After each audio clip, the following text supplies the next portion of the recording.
Okay, this is one. I got the Space Master. Actually, you can use whatever reverb you like, of course.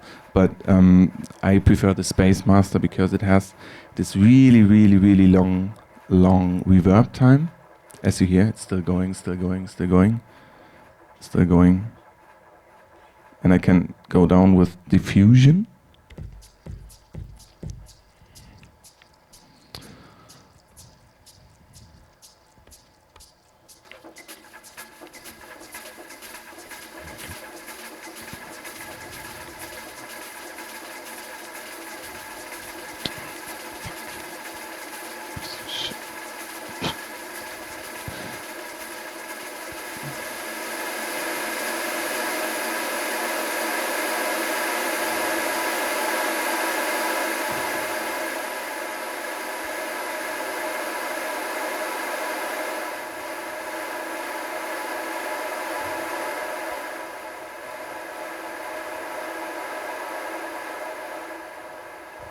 Yeah, so it can, if I want it, it can last like 3 minutes of just space, which no one needs, but maybe it's helpful sometimes. Yeah, the Space Master. And then at the second FX, I got the KT granulator, which looks like shit on Mac OS. But I think I like the sound of it because it's so like grainy.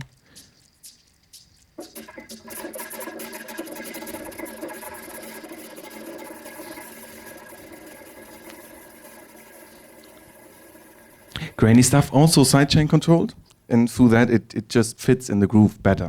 Yeah, always from this long like delay things when it comes to playing live. It's good to have this sidechain compressor after it. And the KT granulator is a freeware plugin, which I use in my productions a lot. In the live set, I maybe like for this 1.5 hours, I use it twice or something. It's not that often. So, in general, I told you before I got this 4 or 5 groups of my whole track, which can be like the Cubase track can be 30 tracks, which I bounce down to this 4 or 5 things. The whole setup is an 8-track setup because of the controller, more or less. Yeah, the controller is 8-track, and that's why I have it here to not have to switch too much around it. And what I do, the arrangement from left to right, I cut into pieces, which is part 1, part 2, part 3, part 4. Usually I have like 6 parts, like on the Unicorn, 6 or 7 parts. And this gives me the opportunity to stay in one part as long as I want, if I feel like the party's going really well, and then I can just repeat that part, and I don't have to go on with the track if I don't want to. Yeah, this is Ableton. Any questions? By the way, if you have any questions, just ask them, please, please, please. I'm kind of stuck with myself on here and with the light and you watching me. Yes, please. Your sidechains are driven by your percussion tracks? My sidechain is driven by the Maschine track, which has the bass drum in it, and yeah. Oh yeah. Yeah. So the question was, what is the sidechain signal? And this is the Maschine, as I said before.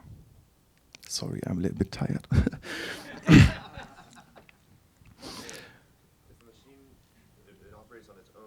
Track.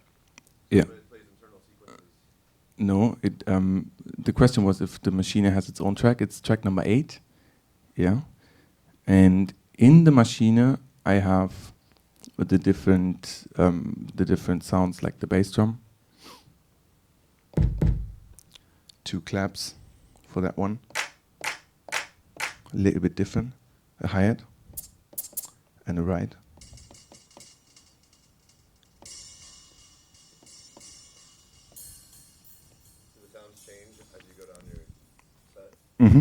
The question was if the sounds are changed, and The whole set has 16 tracks of mine, 16, which are also the 16 main pads. So I can, like I have also on the machine, for each track the particular bass drum and clap and hi-hat. But it's only that. It's only the basic things, because when playing live, it's actually techno or house is just about the bass drum, getting in and getting out. If you really, really simply, if you keep, like, this is the most important thing. Yeah, everyone's crying and shouting if the bass drum is back in. It's so easy, and it's kind of annoying that it's so easy, but it is like that. And I've accepted that for techno.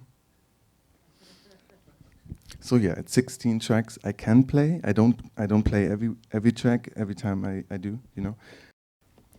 Yeah, I'm very flexible in what I exactly play.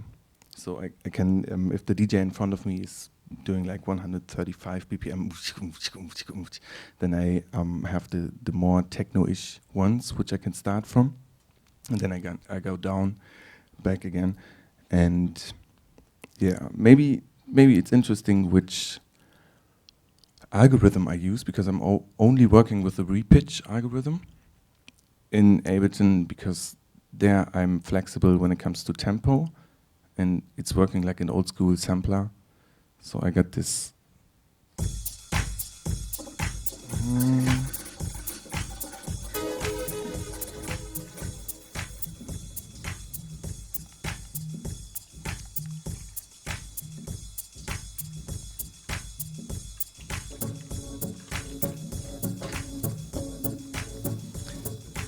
It's changing the pitch. Thank you.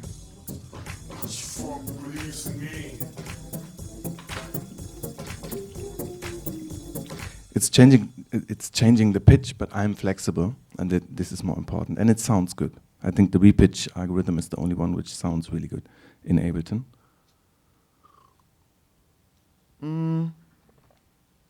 Yeah, what else? Yes, please? How long have you been playing with this particular setup, and how long did it take you to master it? Yeah, that's a process, how long it took to get me to that particular setup. I was using all different kinds of equipment before. Like when I started, I used the Electron machine drum, but this machine killed me once because it crashed on Fusion Festival, where I was playing at the main stage in front of 10,000 people, and the voltage, the power supply wasn't that stable, and it crashed with a loud beep. Yeah, you had that too? Yeah, I don't know. Well, it was the first version of it, but that was really cold water. I was dying at that point, so I choose not to use it anymore. Actually, it's a process. I'm not even sure if I'm gonna play like this in half a year. Maybe I think the new one from Electron, the what is it called, Octatrack, sounds really interesting, because it's that approach to audio, but in a machine. Yeah, and still, like, when I play 20 times, one time, even this machine crashes. I don't know why, it just happens, you know?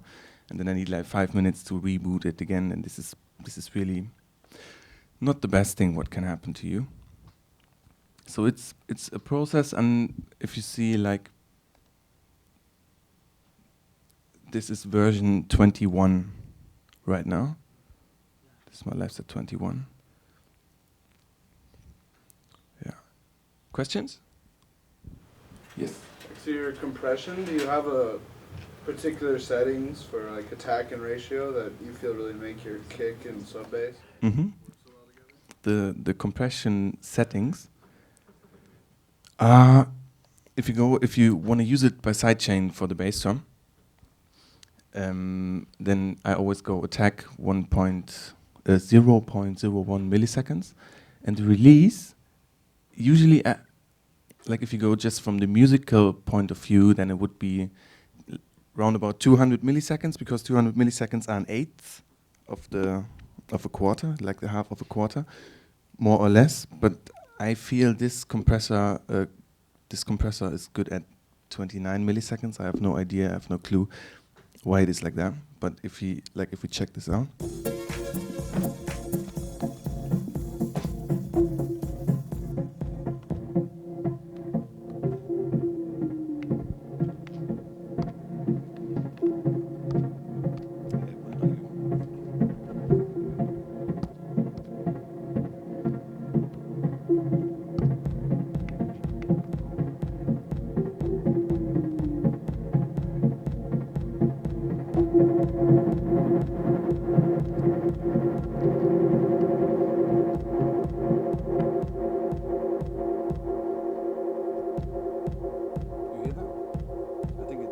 It's just important to be in the music kind of.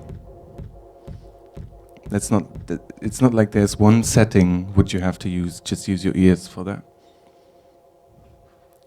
Actually, I don't know why it's exactly 20, like why it's 30 milliseconds, because it doesn't make sense. It should be up much quicker. Yeah, but this is compression mysteries which you have everywhere. Yeah. For this, really use your ears. That's the point.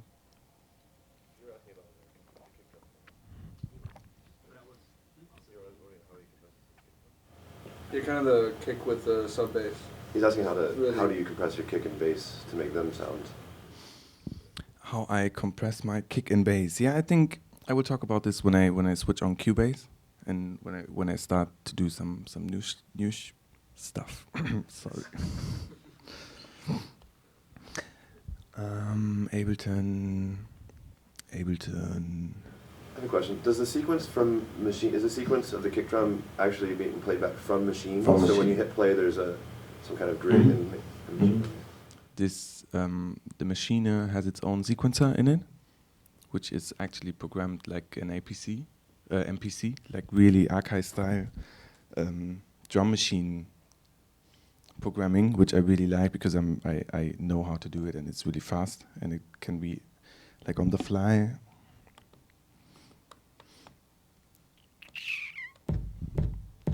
So I got the bass from here, yeah. And I don't hear it. Why don't I? Because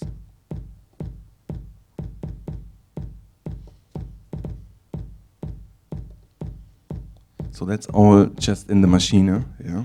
And I got this other thing.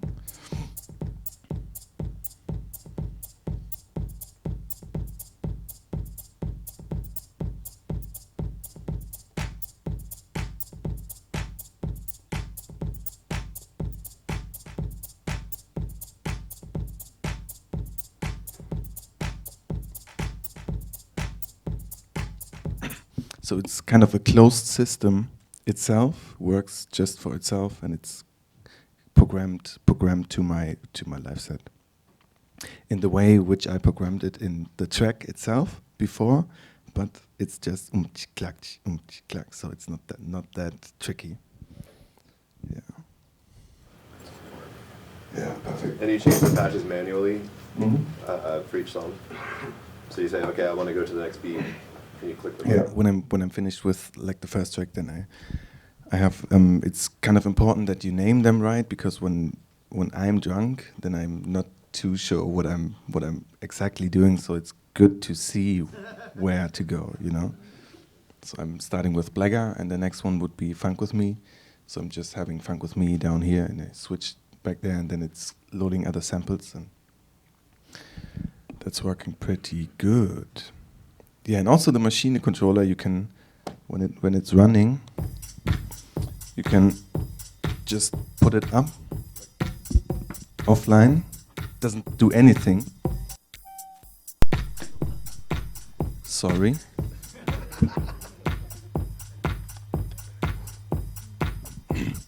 Plug it in again. Need some time. But it's here again. You don't hear nothing. So that's really, really cool. I really appreciate that.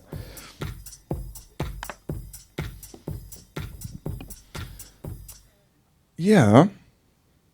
Good. I think we're done with live. Are we?